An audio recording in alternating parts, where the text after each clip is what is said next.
Hi guys, welcome back to the Mighty Blues. My name is of course Cameron and welcome back today to another game preview. The international break is out the way, bollocks to that one of course. Like any other international break, our players have come back injured. I mean, it literally just happens after every international break. I suppose it's just become a norm to us now. But the international break's out the way. The majority of the players have come back fit, and we'll speak about the injuries in a couple of minutes. Obviously there's been a couple of injuries, one more serious than others, and the title of this video, I'm sure you already know, Mina picked up an injury in Colombia's defeat to South Korea last week. It's a hamstring injury. Marco Silva was speaking about it in his pre-game press conference yesterday, and he said that it's serious.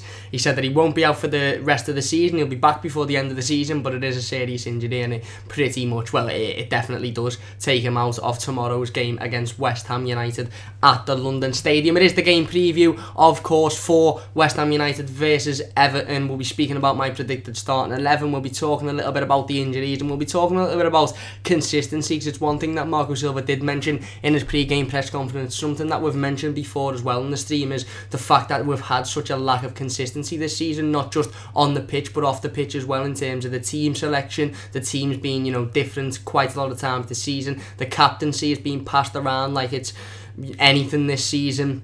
The centre-back partnerships as well have changed, and that really does change the rest of the team and the dynamic of the team as well. And we'll be talking about that because Marco Silva was asked about the consistency, and he said that, listen, we need to keep the consistency of the games against Liverpool, the game against Cardiff, the second half against Chelsea. He said we lacked that consistency in the game against Newcastle, and he said if you look at it, if you take that Newcastle game out, and you know, we come back after a 17-day spell, a 17-day break, and then we played 4 games: Cardiff, Liverpool, Chelsea and Newcastle. We managed to get, you know, 3 clean sheets out of those games and beat Chelsea, and you know, draw in a Merseyside derby. It was only that Newcastle game that really put a dent in it, and I think we all sort of agreed with that. Obviously, if we'd have gone on and beaten Newcastle and we'd have kept that lead, you could have gone, you know what, we've had 17 days off there. Whatever he's been working on the training pitch with the lads during that 17 days has obviously worked, because they would then come and we've won the 4 games, or we've won, 3 of the 4 games and drew in the Merseyside derby after that break, going into the international break. But of course, that Newcastle defeat really did just, you know, it was like 1 step forward, 2 steps back, wasn't it? But obviously Marco Silva spoke about that. We'll speak about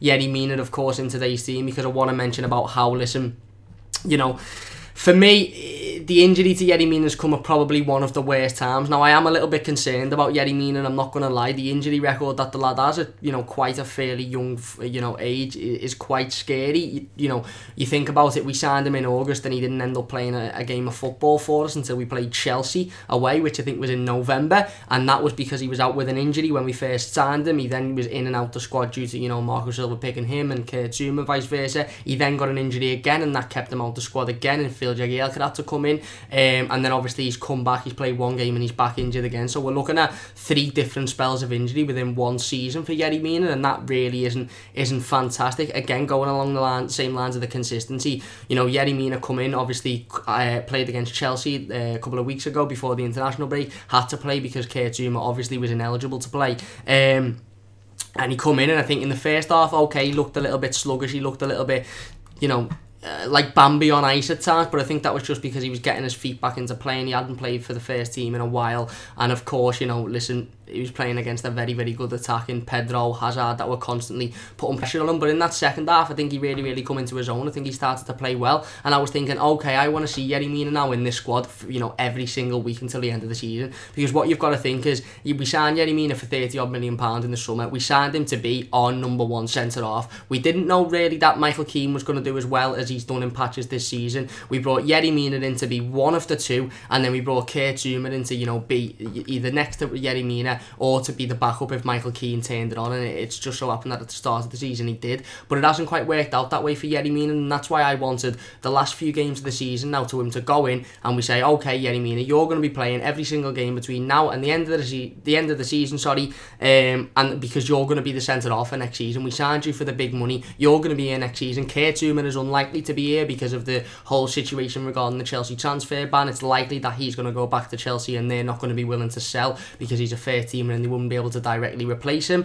So Mina needs to start playing, needs to get that consistency under his belt. Again, now, he's injured, and we're going to have to bring Kurt Zouma back in, and we lack that consistency again because, like I've said, Kurt Zouma, unlikely to sign. Don't get me wrong, there's a potential, obviously, that he may sign, but for me, it's very unlikely because I don't think Chelsea would sell, and I don't think he'd be, you know, massively interested in jumping ship either. I think, you know, he'd probably be thinking, okay, Chelsea have got a little bit of a transfer ban going on. I might get my opportunity next season at certain times to play, you know, in a Chelsea side that, let's be honest, are good enough to be, you know, challenging for trophies. Although they're not as good as they were in previous years, they're still, you know, a decent side.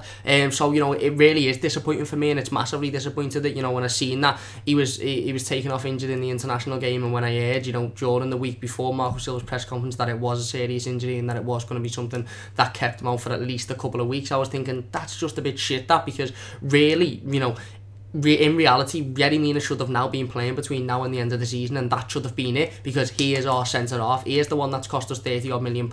Michael Keane, you know, plays whether if he's playing well, he plays. If he's not playing well, and whoever's, you know, as the backup comes in, and that has been Kurt Zouma for this season. But Kurt Zouma might not necessarily be there next season, so it's important that Yerry Mina keeps his place 100%. And obviously now that he's injured, it's going to have to revert back to Michael Keane and Kurt Zouma, and that partnership is unlikely to be the partnership for next season. So we're already lacking that consistency going into the summer. I'm just going to tweet this team out so everybody knows we are live. Just literally realised that I haven't tweeted it out, so people on Twitter are anonymous. I've gone live a little bit earlier today. Usually it's at 6:15, but I thought, you know what, we'll go at 6 today. We'll start it off a little bit earlier. I don't know what it is, but I've as the streams have gone on and as I've done more, I've become quicker at setting up the green screen and everything like that, because I take the green screen, I take the lights down, I take it all down when I finish streaming. Sorry, totally off topic, by the way.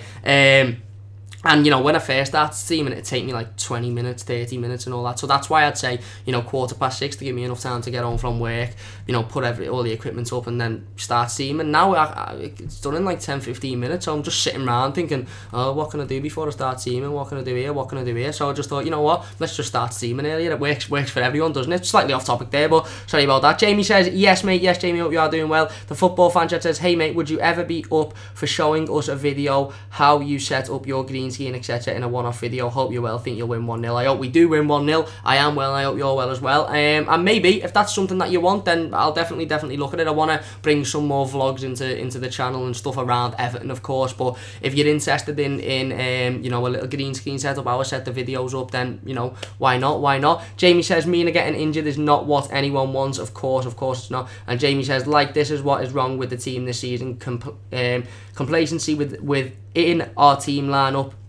Honestly hope Mina was in the first team for a string of games. Exactly, and that's what Yerry Mina needed. And, you know, I think we all wanted to see it as fans, not only because we want to see Yerry Mina succeed at Everton, because he's a massive character, he seems like a good laugh, he's done really well in the World Cup, and we know he's got the potential to be a really good footballer. Not only that, but because we know deep down as well, he is the centre-half, he is the number one, because we brought him in for big money in the summer. He's Marcel Brands' man, he's Marco Silva's man, and he is the, you know, the centre-half that should be the first name on the team sheet when you're looking at that back four, and then the person next to him is the one that the decision's about, not Yerry Mina. So obviously it's massively disappointing that now he's going to be out for another couple of games, and I dare say we probably won't see Yerry Mina now until probably the last 2-3 games of the season, and even then it might be in a way that, you know, put it this way, if we beat West Ham, we beat Arsenal, we beat United, and we go on a decent run of wins, or even if we go undefeated, then I can't see Yerry Mina coming back fit and Marco Silva going, right, you're going back into the team, especially if Kurt Zouma's been playing well next to Michael Keane as well. So it is disappointing, it really is.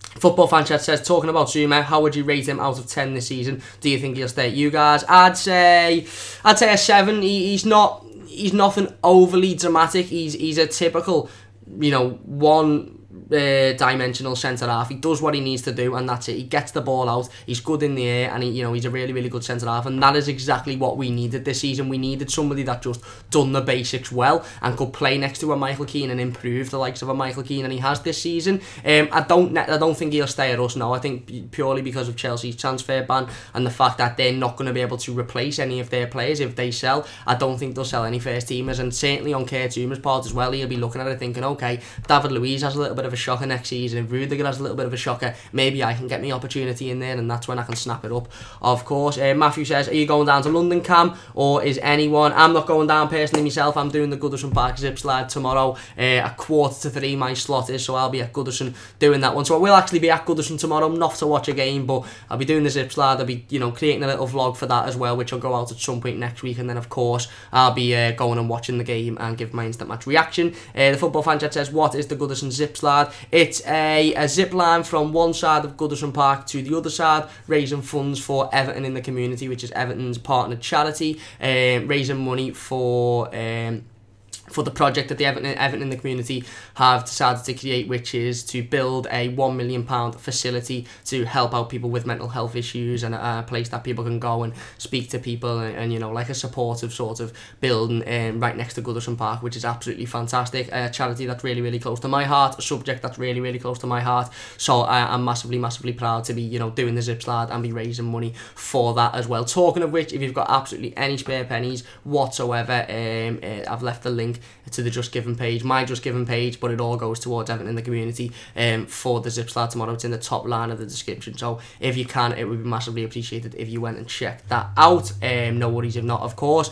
you'll still get to see me face, you'll still get to see a little vlog of it at some point next week. And Jamie says, oh yeah, good luck tomorrow, pal. Thank you very much, Jamie. I'm feeling a little bit like that about it, to be honest. I'm really excited, but I'm getting a little bit nervous, but I don't know why I'm getting nervous, because I'm not usually nervous about these things, but I don't know. I can't wait to go down, to see everyone doing it, to see everyone having a laugh, raising funds, to see, you know, people watching us, everybody do it. It's going to be a really, really good day out, and then hopefully leaving Goodison Park and going and seeing the Mighty Blues get another really, really important 3 points. So we'll talk about the predicted starting 11 now. You know, usually I'd say I've gone for this.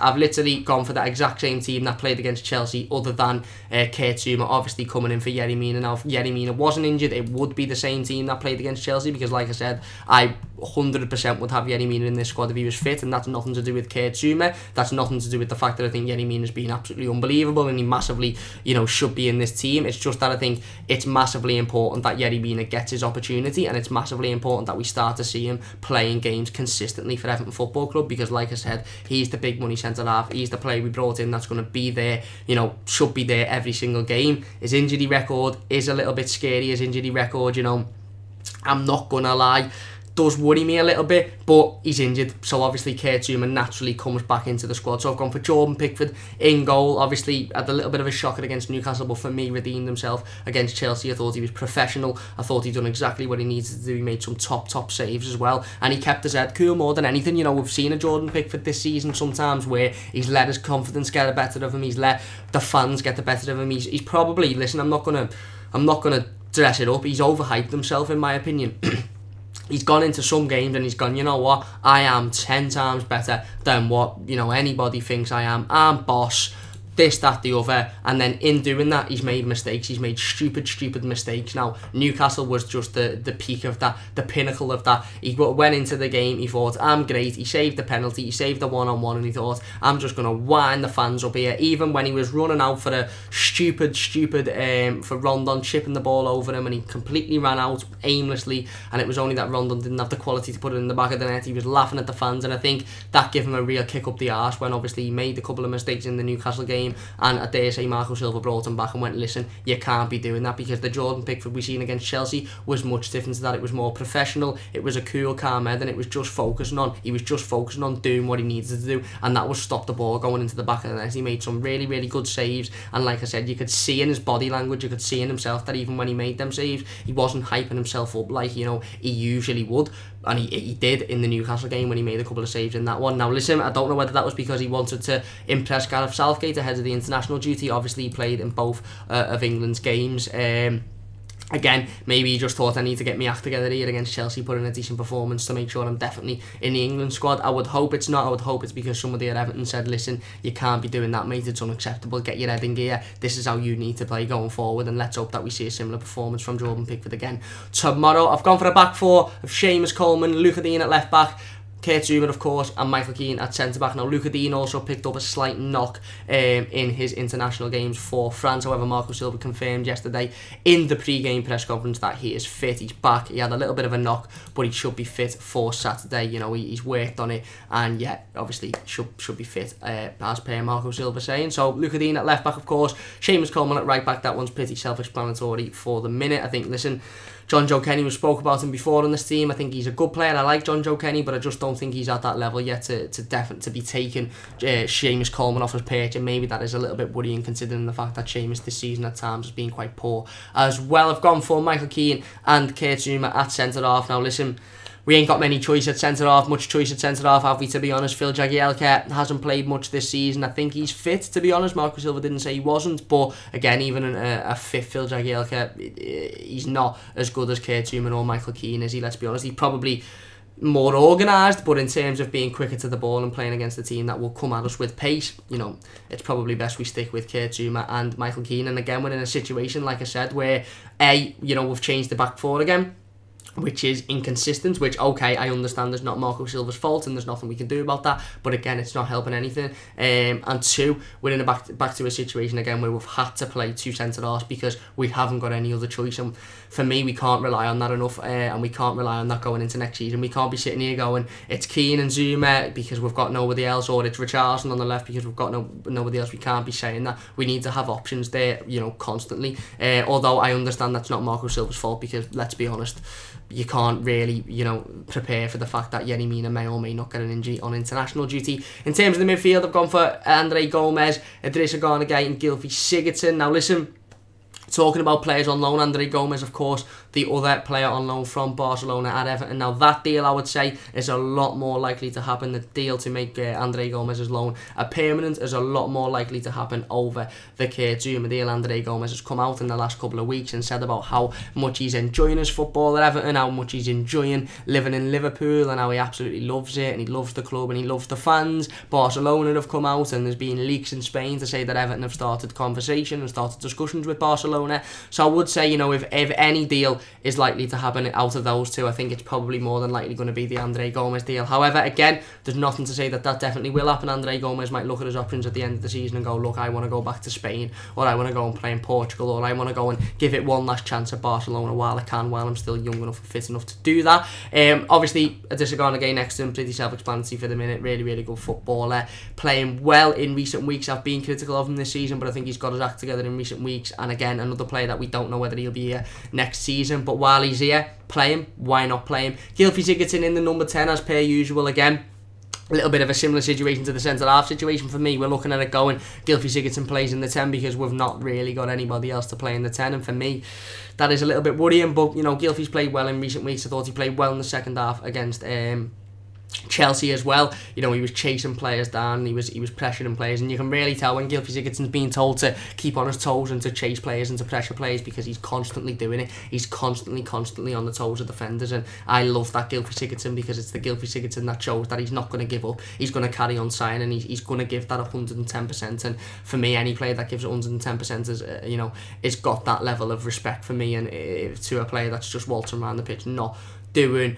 much. And then the front three, of course, doesn't change. Bernard on the left, Richarlison on the right, and Dominic Calvert-Lewin, Dominic Calvert-Lewin up front. Now, Richarlison played on the right, I believe, for Brazil, started 2 games midweek for Brazil, which is absolutely fantastic for his confidence, of course. Young Brazilian player, Marco Silva, spoke about him as well in the pre-game press conference. He was asked, is he impressed with him? And he said, listen, how can you not be impressed with a 21-year-old lad that's just played 2 games for the Brazilian national team and has scored, you know, 12 goals in the Premier League this season? He said he is impressed with him. He's got a lot to learn, and he will continue to learn, but like he said, he is impressed with him at the minute. He was speaking about Richarlison himself. Richarlison has come out and said that he prefers to play up front. Marco Silva laughed this comment off and basically said it's fantastic to know that, you know, he has obviously a preference, but we know he can play left, he can play right, he can play up front, and that was proven by his position in the Brazilian national squad as well. Bernard on the left, of course, I think he played really, really well against Chelsea. He's starting to come into his own a little bit more. You can see he's starting to get fitter. He's starting to grow into the Premier League. I think,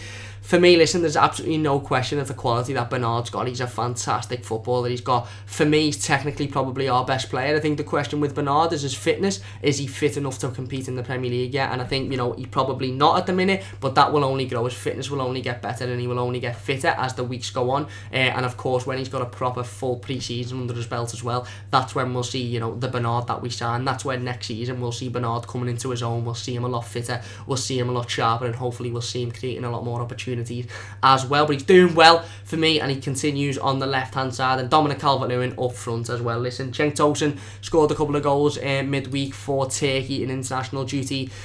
You know, maybe saying that he could be in with a shot of getting in the team, but for me, listen, I just think Dominic Calvert-Lewin over the last 6, 7, 8 weeks has been absolutely fantastic. I think listen, he's probably not good enough to lead the line, you know, on his own going into next season. We probably still do need another striker, but he's learning. He is still learning. He's still very, very young. He's a fantastic player. I was watching some football podcast, just generic football podcast last week, and, you know, a couple of people on there were saying, oh, he's a championship striker at best, and I was thinking, you haven't got a fucking clue what you're talking about, you mate. You do not understand football, because Dominic Calvert-Lewin is still very, very young. I think him and Richarlison, I think they're the two top goal scorers in the Premier League under the age of 21. He's popping up with goals everywhere. He can score with his head, he can score with his feet, and he's only getting better as well. And I think for me, Dominic Calvert-Lewin will only improve if he's got a player next to him that's got that experience, a striker next to him, sorry, that's got that experience of doing it in the Premier League. And yet, you know, if we can bring a striker in that can do that and can act as sort of a mentor for Dominic Calvert-Lewin, if you like, while obviously coming in and providing the goals that we desperately need, then that'll be absolutely fantastic, of course. But yeah, if you know, to them people that aren't Everton fans and think that he's a championship striker, you haven't got a fucking clue what you're talking about, mate. I'm sorry, but you're chatting a load of shite. Back to the live comments now. That's my predicted starting 11. Let me know what your thoughts are in the live comments, of course. If you disagree with any of the players, tell me who and tell me who you would play instead. If you're watching it as a YouTube video afterwards, again, please do that as well. Let me know your predicted starting 11 and who would you change out of mine, if you would change any. If you're not enjoying the stream so far, please do leave a like. It really does mean a massive amount to me. And if you haven't already, why not subscribe? It literally takes a second. And yeah, you know, we're so close to 450 subscribers now, and of course, you know, you get 3 streams a week. We do 3 streams a week, and you'll have quite an interesting vlog out next week as well as of me doing the zip line tomorrow, which should make for an interesting vlog, let's be honest. Matthew says, bit off topic, but Everton player of your lifetime. Favourite Everton player of my lifetime. Tim Cahill's up there. We'll speak about Tim Cahill in just a minute. Obviously retired from football, or retiring from football at the end of this season in the Indian League. Mikel Arteta, probably up there. You know, listen, I'm going to say Leighton Baines. Leighton Baines, I think he's an Everton legend. He was, for me, best left back in the world at his prime. You know, you might disagree, but that's just my opinion, of course. And the fact that, you know, obviously that whole saga around David Moyes wanting him at Manchester United, will he leave, will he go, and the fact that he turned around and said, no, I'm staying at Everton. And before we even signed him, the fact that he turned around to Roy Keane and said, listen, Roy, you know, I'm happy to sign for, I think it was Sunderland or somebody like that, but if Everton come in for me, I'm going to Everton, because I'm an Everton fan, and that's just it. And I think Leighton Baines has been a fantastic professional throughout his career, and let's be honest, a fantastic footballer as well. Let me know yours as well, everybody in the live comments, if you're watching it as a YouTube video as well afterwards. That's a really good question, actually, massive question, Matthew. Who is your favourite Everton player of all time? I'm sure there'll be a lot of different ones, because there's a lot of different generations, there's a lot of different ages, so let me know yours in the comment section down below. Jamie says, I see that lad on your left shoulder has retired. Got to be Cahill, Matthew. Yeah, well, like I said, we'll speak about Tim Cahill in just a second after we've spoken about a little bit about West Ham. Phil says, I live in London and I'm pure Scouse, but F going near the London Stadium. Yeah, it's not the best footballing stadium, is it, in terms of, you know, the fact that it's got a massive racetrack around it. I think even West Ham fans would agree with that one as well. And Matthew says, I obviously don't know Pickford, but he comes across as a proper knobhead. He's very confident, I'll say that. He definitely comes across as a very confident individual. David says, Bernard will Salah next season. Fair enough, maybe. Let's hope he scores as many goals as Salah has for those lot. And David says, Baines for Digne, no need to run the risk. I get exactly, and that's a really good point, actually, talking about the predicted starting 11 and talking about which starting 11 Marco Silva will go for. Of course, we know Yerry Mina's out, and Kurt Zouma, you know, is going to come in and take up that centre-back partnership. But it's a really interesting point you make there about Lucas Digne. Digne obviously picking up a slight knock in midweek for France. Marco Silva coming out and saying, listen, you know, he should be fit for Saturday. He's been working on it and he should be fit. Is it worth taking that risk? Is it worth taking that risk, or is Leighton Baines still good enough to say, you know what, Luca, you just have this week off. You just take a little bit of a week, have a rest, sit out of this one, watch it from the sidelines, continue to work on your injury and bounce back next week for Arsenal, because we've got 2 really big games in the next coming weeks. We've got Arsenal at home and we've obviously got Manchester United at home as well, and ideally, let's be honest, we would want Lucas Digne playing in those 2 games, because let's be honest, at the minute, well, not at the minute, it's a fact, Lucas Digne is, you know, better than Leighton Baines at the minute, purely because he's more in the prime of his career, he's a lot younger, and he's, you know, he's got the stamina and stuff that Leighton Baines has lost over the years. But is it worth the risk? Is Leighton Baines good enough to bring in against a side like West Ham and go, okay, Luca, you're going to sit out for this one. Leighton, you're more than capable, you're more than good enough, you're more than good enough, not good enough, you're more than good enough to step in, go out, be the model professional that we know you can be, and you know, let's focus on getting the 3 points, and then Luca, you can come back in for the massive games against Manchester United and Arsenal, because what we really don't want is Luca Dean coming in against West Ham, playing on top of an injury that he's already got, making it worse, and then it coming out that, you know, he is out the Arsenal game and he is out the Manchester United game due to those injuries. So maybe Marco Silva will go with starting Leighton Baines as a precautionary measure. It's a really good point, of course. A little bit of a word on West Ham United. Obviously, they're in and around our position in the league table. Their home form, I believe, isn't fantastic, but they're decent away from home. They are decent away from home. Listen, going back to the reverse fixture, just purely going off the reverse fixture this season, our first defeat at Goodison Park this season, the first defeat for Marco Silva as Everton boss as well in the Premier League was to West Ham. They turned us over 3-1. Arnautovic, Yarmolenko, who we all were saying he's a big fraud, you know, there's a reason we didn't want to sign him, and that's because he's not good enough this, he's not good enough that. Again, Yarmolenko turns up and tears Everton a new arsehole.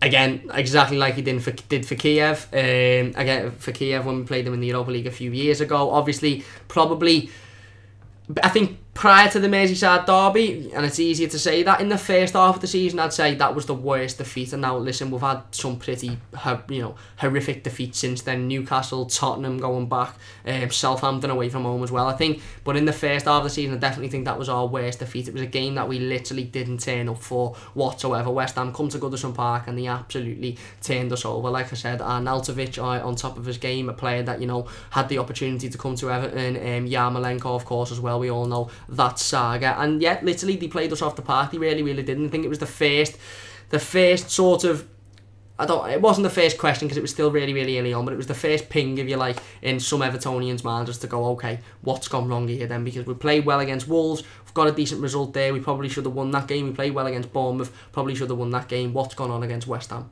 What's going on here? Why have we just turned up at Goodison Park? You know, we're beating Southampton as well in the league before them. I think the Bournemouth game was afterwards. Why have we turned up at Goodison Park after beating Southampton, after, you know, getting a decent result on the first day of the season against Wolves, and just being absolutely battered by a West Ham team that aren't that good, a West Ham team with a new manager as well, still, you know, figuring their way out? What's gone on there then? Why haven't we turned up? And it was the first proper performance this season where the players just didn't look arsed whatsoever. We didn't turn up, we just looked uninterested, and we just looked lackadaisical, and we ended up getting turned over on the day, and rightly so as well. West Ham deserved the win that day. We know what West Ham can bring. Although both teams have changed a lot since then, although, you know, we've gone that way and so have West Ham, we've had a little bit of a roller coaster season, the both of us, but, you know, it hasn't changed in the way that they play. They attack with pace, they attack with power as well. Of course, they've got the pace of Arnautovic, of course, they've got the pace of Yarmolenko, they've got some really good players as well, Chicharito Hernandez, who we know is a proven goal scorer in the Premier League, and they've got a solid defence and a solid midfield as well. So listen, West Ham United are more than capable of getting 3 points, especially at their home ground as well, and especially against an Everton team that at times this season have looked like giving 3 points to anybody and everybody. I think we should take a lot of confidence from the Chelsea game. I know it was before the international break, and I know it's been a couple of weeks now, but there's absolutely no reason as to why we shouldn't take leaps and leaps of confidence from that game, and why we shouldn't look at the game and go, listen, you know, we've just gone out there in the second half and we've absolutely obliterated, you know, a Chelsea team that, let's be honest, are a top 6 team. Let's not dress it up. Okay, the first half we weren't fantastic. The first half we were poor, but the second half we absolutely battered them. I've seen, again, a lot of people on these footy podcasts and all this shit saying, oh, how bad were Chelsea in the second half? No, bollocks to that. You can't say that, because if it was the other way round, people would be saying, how good were Chelsea second half? And what a tactical masterclass by Sarri if it was the other way round. So no, you can't say that. What you'd have to say is, fucking hell, Everton turned it on in that second half and they were absolutely fantastic, and Marco Silva gave them players, you know, a metaphorical boot up the arse, and he told them exactly what they needed to do, and they went out and they done it, and they beat a team that are fighting for not only a top 6 place, let's remember, a top 4 place as well, because it's easy to look at Chelsea now and go, oh, well, they're only in the top 6, they mightn't even finish, you know, there, but if they'd have beat us, they'd have been well in that race for the top 4. So we have to take as much confidence from that second half as we possibly can. And for me, if we start this game like we started the second half against Chelsea, and we end the game like we ended the second half against Chelsea, then I think we'll get the 3 points tomorrow. I really, really do. I think we'll just have enough for West Ham. You know, it's going to be a tough fixture. Obviously, it's away from home. It's in the London Stadium.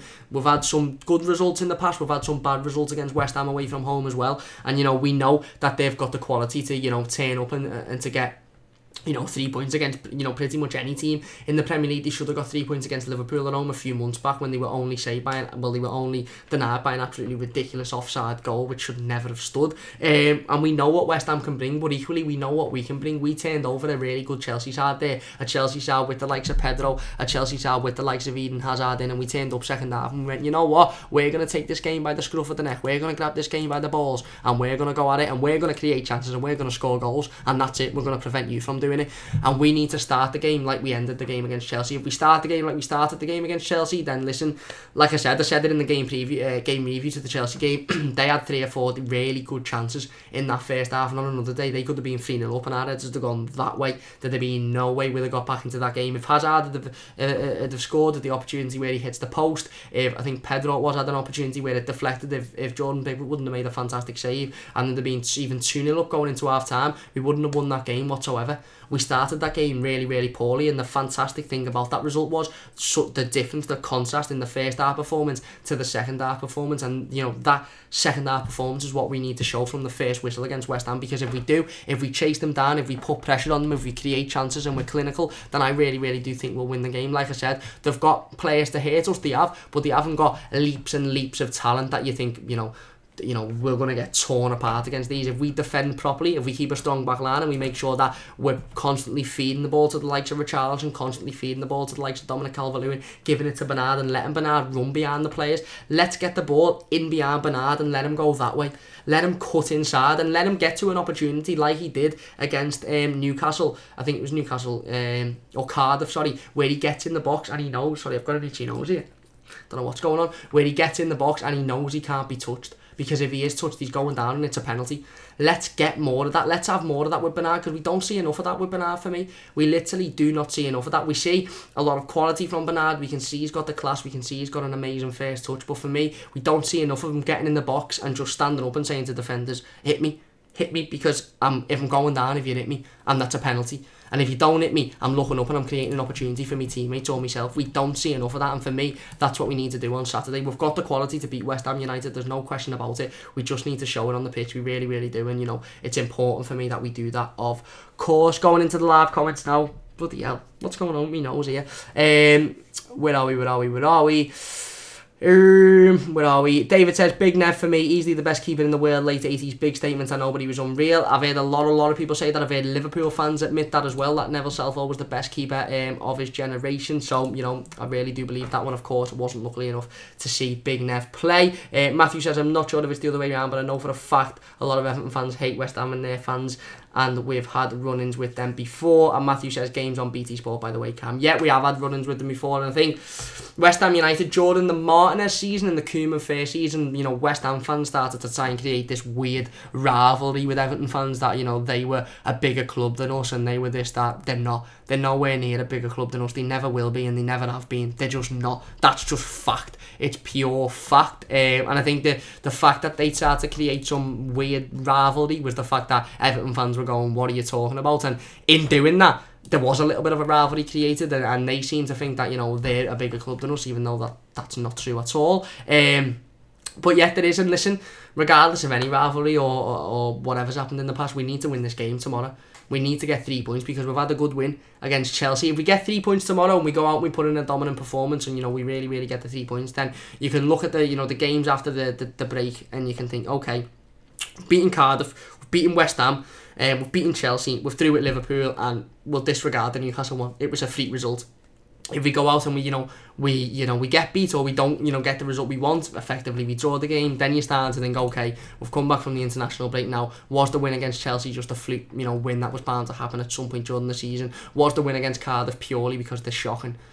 you know, is the Newcastle result more, you know, likely to show what type of position we're in at the minute than you know, the Chelsea result? We need to make sure that the Chelsea result is the benchmark and not the Newcastle result, and we need to go out and we need to get 3 points tomorrow. And like I said, it's going to be tough. It is going to be tough. West Ham are a good team, and they're a good team that can come out and that can hurt you, that can create opportunities, and that if you're sleeping and you're caught losing concentration, which is something that we have been caught doing, you know, couple of times this season, then you will lose the game, because they'll create chances, they'll score goals, and naturally, as has happened throughout the rest of the season, our heads will only drop. And we need to make sure that we go into the game, we're pressuring the players, we're chasing them down, we're confident, and we're going, you know what, we're going to create the chances that we need to, and we're going to score goals, and we're going to end the game, you know, before half-time, because effectively, that's what we should have done against Newcastle. We conceded one and our heads dropped. That's a massive, massive, massive learning curve, and something that this team, Marco Silva, need to work on in every single training session between now and when they get it right, and that is that when you concede a goal, or when something goes wrong in a game of football, it is not the end of the world. Keep your head up and go again. Go again. If you're 2-0 up and you concede a goal, all you should be thinking is it's 0-0. Now, we need to go at it and act like it's 0-0, and we need to go and create another opportunity. You shouldn't be going, shit, it's 2-1, what's going to happen? My head's everywhere, battered. You should be going, right, we've conceded, bottom it out, it's 0-0. We now need to go and get a goal to win this game of football, and then once it goes 3-1, the game's over, and that's what we haven't done enough this season for me. And games on BT as well, yes, it is. I'll be watching it, of course, live on BT Sport. Yeah, obviously after I've come back from doing the Goodison Zip Slide. If you're enjoying the stream so far, please do leave a like, rating. It really does mean a lot to me, and smash that subscribe button if you haven't already. I'm just going to talk about Super Tim Cahill, obviously, before we end today's stream. Listen, Tim Cahill, a player that played for West Ham's biggest rivals, Millwall, and of course Everton during his career. Listen, I can't say enough about this man. I really can't. He bleeds blue. He is Everton through and through. Not just for what he done in an Everton shirt, but for what he's done after, you know, leaving Everton. He's constantly tweeting about us. He's constantly showing the support for the lads. He's constantly, even when he's never mentioned, he's constantly, you know, tweeting about the game. When it's derby day, he's always there. Come on, you Blues. Tweeting pictures of him enjoying the derbies. He loved a good derby, did Tim Cahill. And of course, he has announced that he will be retiring at the end of the Indian League season as well. Of course, he obviously currently plays in India. He'll be retiring at the end of that season. He recently retired from international duty as well.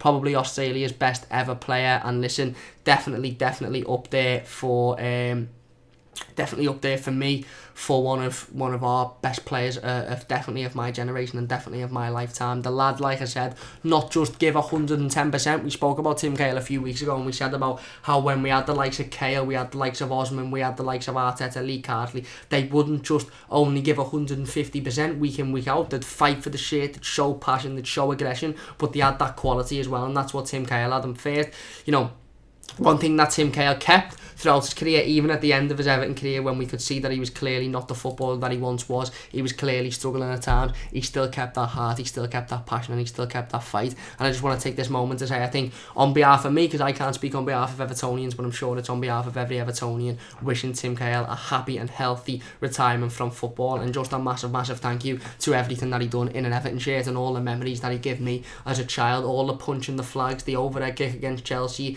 the derby goal, the, you know, jumping on the parley on as well, and absolutely loving it. The fact that he would stand up for his teammates, he would stand up for the fans, he would stand up for the managers. He'd get in Steven Gerrard's face and he'd say, hey, you are a dickhead and you don't run this game, so get back on your fucking boat, lad.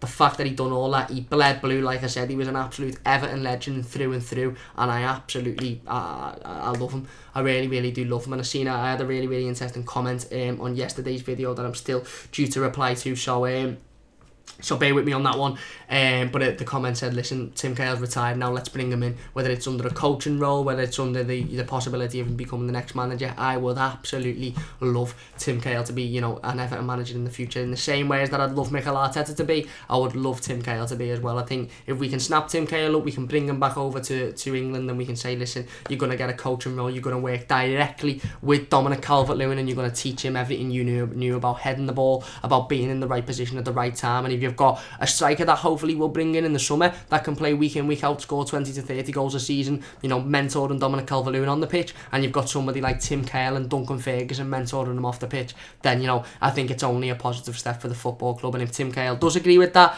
then absolutely brilliant. However, I dare say he probably wants to just go and spend some time with his family, with his kids, with his wife, and, you know, just travel the world or do whatever he wishes to do in his retirement. I dare say he's probably not looking at it now going, I've retired from football, let's go and fucking go and coach Everton and go and live the stress of an Evertonian. I'm sure he lives that week in, week out anyway, like I said, being an Evertonian. But a really, really happy retirement to Tim Cahill, of course. He is on the pitch, yeah, just to the side of me there, an absolute Everton legend, loved the football club, and every single fan loved him as well for what he gives to the football club. So happy retirement to him, and thank you for all the memories that you give every single Evertonian during your time, both on the pitch and off the pitch as well. We'll jump into the live comments just before we end the stream now.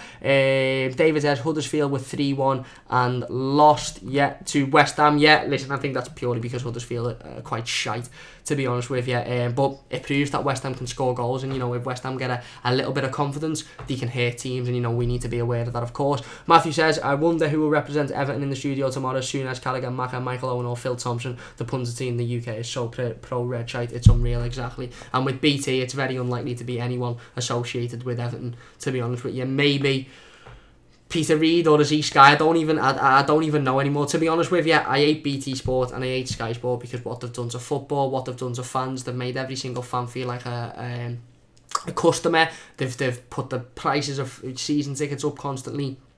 I do put that on the companies, and they've made literally fans of footballing teams, people that give their everything, people that bleed for their football club, that physically love their football club. They've restricted them from watching games of football at 3 o'clock on a Saturday just because of monetary value, and that for me is absolutely disgraceful. So I don't pay attention to any of the pundits really, so I don't even know who's with BT, and I know obviously the likes of Maka and Carragher's with Sky and all that shite, but you know, probably, I dare say, like you've said then, probably no one representing Everton. It'll probably be 2 Liverpool pundits and a West Ham pundit, I dare say, because that tends to be how it is. Matthew says, he said to Gerrard, you're a dickhead, lad. Yes, Cam, yeah, well, he is a dickhead, let's be honest, isn't he? And Andrew says, great side that, mate, for the West Ham game, 3-1 to the Blues win. Yes, hopefully we do get the 3 points, a massive needed 3 points, and yeah, if we get 3 points tomorrow, we go into playing Arsenal at home with a lot more confidence in a game that I think we can definitely win as well. And then we win that one, we go to United, and we end the game on a decent run of form, and yeah, let's hope. But it all starts with tomorrow, and it all starts with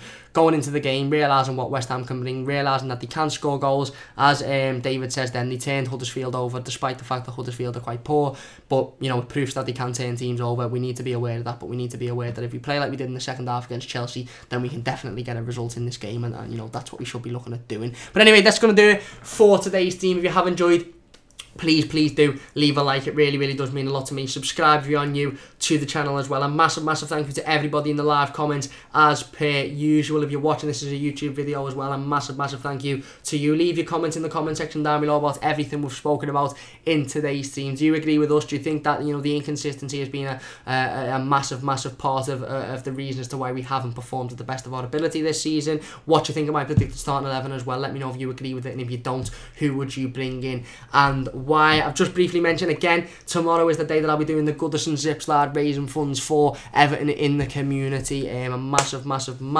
event, and I'm really proud to be part of it as well. Again, like I say, if you've got any spare pennies whatsoever that you can spare, please do check the link in the description. It's the Just Giving page. It's my Just Giving page, but all the, obviously, funds raised will be going towards Everton in the community, going straight towards them to help build the People's Place, which is going to be a mental health facility 500 metres away from Goodison Park, where people can go and speak to people about their mental health and just talk things out. Because let's be honest, you know, I suffer from mental health issues. I know a lot of people that suffer from mental health issues, and sometimes you literally just need somebody to go and talk to, and somebody to just, you know, speak to and have conversation with. And, you know, I'm really lucky to have a strong family and a strong friendship group that offer me that, but not a lot of people are, and I definitely know there's people suffering that don't have anybody to go to, or moreover don't feel like they have anybody to go to. Or even if you do have somebody to go to, you've got a strong supportive family, you obviously can also still go to the People's Place once it's up and running, and talk to them as well. So I'm massively proud to be a part of that. It is tomorrow, of course. I'll be filming today,